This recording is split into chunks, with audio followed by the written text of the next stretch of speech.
21শে June যোগ দিবস সারা বিশ্বের সাথে বাঁকুড়া জেলাতেও দিনটি যথাযথ মর্যাদায় পালিত হলো।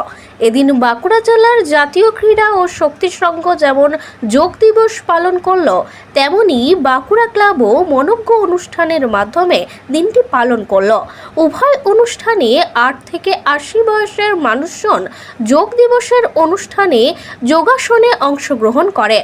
বাঁকুড়া ক্লাবের অনুষ্ঠানে বিশিষ্টদের মধ্যে উপস্থিত ছিলেন ডক্টর অমিতাভ চট্টরাজ, ডক্টর জিতেন্দ্রনাথ ব্যানার্জি, উজ্জ্বল গাঙ্গুলি, শম্পা দরিপা, অরূপ খাঁ, বাঁকুড়া সম্মেলনী কলেজের অধ্যক্ষ, জাতীয় ক্রীড়া ও শক্তি সংঘের কার্যকরী সভাপতি রবীন মণ্ডল, প্রজাপিতা ব্রহ্মা কুমারী সংস্থার মিস শেফালি প্রমুখ ব্যক্তিবর্গ।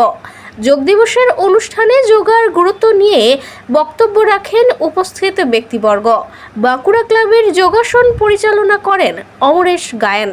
এদিনের অনুষ্ঠান সঞ্চালনা করেন বাঁকুড়া ক্লাবের সম্পাদক জয়দেব ব্যানার্জি। বাঁকুড়া থেকে সুনীল দাসের রিপোর্ট, RLM নিউজ। প্রাঙ্গণে উপস্থিত সমস্ত শিক্ষার্থী, বাঁকুড়ার সমস্ত নাগরিকবৃন্দ এবং মঞ্চে উপস্থিত আছেন, এটা আমাদের একটা নিজস্ব সংস্কৃতি।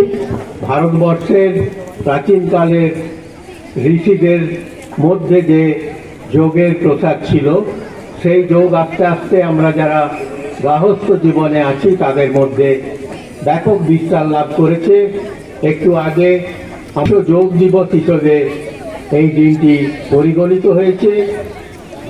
আসলে যোগ হচ্ছে মানবদের, আমাদের আগেকার দিনের যারা ঋষিরা ছিলেন তখন তো চিকিৎসা ব্যবস্থা ছিল না, তারা এই যোগাভ্যাসের মধ্যে দিয়ে আমাদের আজকে যে চঞ্চল পৃথিবী, অস্থির পৃথিবী, এই পৃথিবী থেকে প্রত্যেকে আমরা সুন্দরভাবে বাঁচার জন্য আমাদের যে মেডিসিন এখন ভীষণভাবে দরকার, সেটা হচ্ছে যোগ অধ্যায়।